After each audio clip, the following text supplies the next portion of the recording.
As ons sondes bely, hy is getrou en regverdig om ons die sondes te vergewe en ons van alle ongeregtigheid te reinig.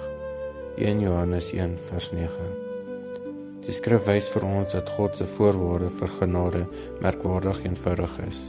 Hy vereis nie swaar take, lang reise of onmoontlike pogings om sy guns te verdien nie.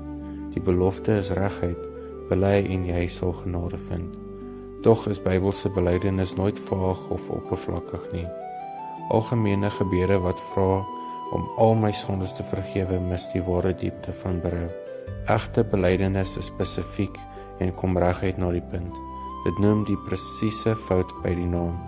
Ware berou behels 'n opregte hartseer oor die sonde self en 'n daadwerklike keuse om daarvan weg te draai.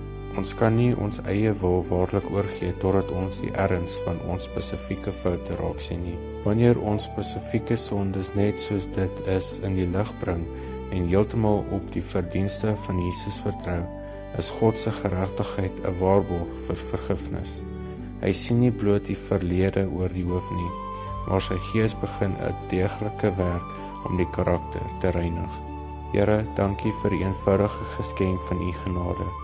Gee ons die eerlikheid om vandag ons spesifieke foute, net soos dit is, voor u te bring. Ons vertrou volkome op die verdienste van Jesus om ons verlede te vergewe en ons harte vandag te verander. In Jesus naam bid ons. Amen.